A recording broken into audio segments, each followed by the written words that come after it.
My name is Ranjit Kumar. आज हम जानेंगे एक्सेल को कैसे स्टार्ट करते हैं। तो इसके लिए सबसे पहले हम स्टार्ट पे क्लिक करते हैं। स्टार्ट पे क्लिक करने के बाद यहाँ पर एक्सेल पे जाकर के डबल टैप कर सकते हैं, या यहाँ पर हम सर्च के द्वारा एमएस एक्सेल या एक्सेल लिख सकते हैं।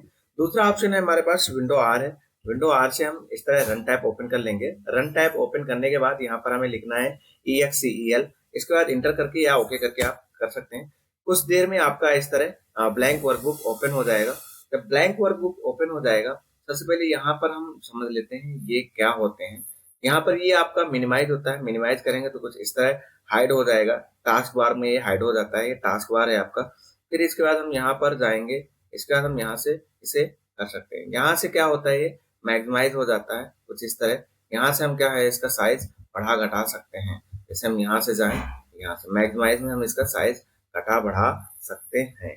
इस तरह कुछ इस तरह कर सकते हैं। यहाँ से हम क्लोज करना चाहें तो यहाँ से हम क्लोज कर सकते हैं। इस तरह क्लोज हो जाएगा। तो हम नेक्स्ट अगेन ओपन कर लेते हैं।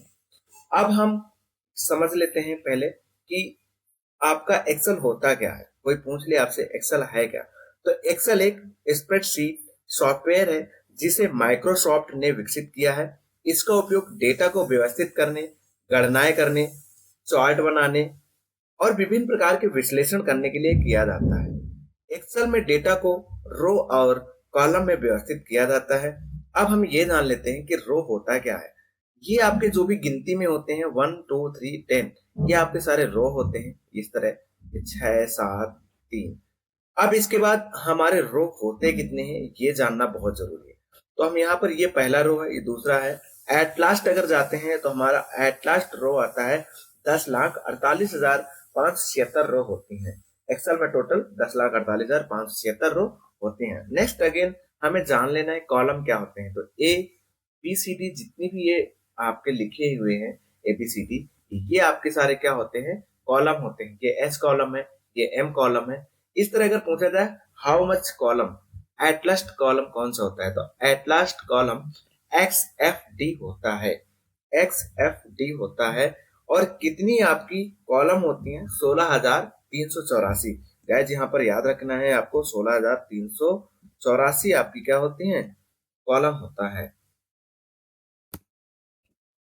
नेक्स्ट, अब हम यहाँ जान लेते हैं, जैसे ये एक हमारे ये क्या चीज है, तो मैं आपको बता देता हूँ। रो एंड कॉलम के कॉम्बिनेशन को हम यहाँ पर सेल बोलते हैं। यानी सेल जो होता है, सेल रो और कॉलम के एक इंटरेक्शन पर स्थित होती है, जहां पर हम, ये एक छोटा बॉक्स की तरह दिखाई देता है, जहां पर हम किसी भी डेटा को लिख सकते हैं। यहाँ पर जैसे हम लिखना चाहें, मैं लिखना सकता हूँ, ये लिख दिया मैंने। यहाँ पर हम कोई भी लिख सकते हैं। यहाँ पर नंबर, न्यूमेरिक नंबर, ABCD कुछ भी लिख सकते हैं। ठीक है, ये आपका जो भी हम एक छोटे छोटे उसमें लिखते हैं, सेल होते हैं। अब हम यहाँ पर कंट्रोल C कर देते हैं। इसे हम अगर यहाँ से कंट्रोल V कर देते हैं। अब इसे अगर हमें हटाना हो तो क्या करते हैं गाइस, कंट्रोल माइनस करते हैं। कंट्रोल Z से वापस आ जाता है, कंट्रोल माइनस से कॉलम हट जाता है।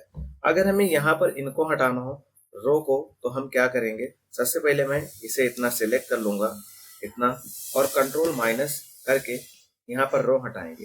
ये डिलीट करने के लिए होती है। सेल शिफ्ट आप कर सकते हैं।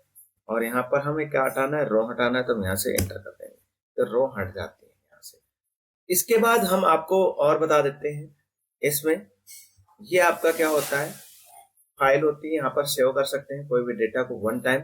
सेव एज क्यों किया जाता है, अगर नाम बदलना हो आपको, उसको सेव कर रहे हैं दोबारा, और सेव तो होता ही रहता है कंट्रोल S एक नाम से। अगर आप कोई प्रॉपर नाम देना चाहते हैं और दोबारा, तो सेव एज का यूज करें। फर्स्ट टाइम में तो आपसे नेम पूछेगा, बार बार फिर उसी फाइल में सेव होगी।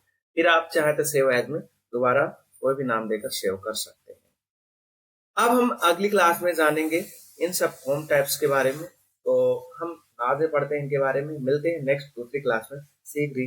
तब तक आप ये सीखिए, पहला कैसे ओपन करते हैं, कितनी रोज होती हैं, कितनी कॉलम होती हैं, सेल क्या होता है। ठीक है, मिलते हैं। और यहाँ से हम ये भी जान सकते हैं कि सीट, हम यहाँ पर अनलिमिटेड सीट ले सकते हैं। सीट 1, सीट 2, सीट 3 पे काम कर सकते हैं। ओके गाइस, मिलते हैं, तब तक के लिए बाय बाय।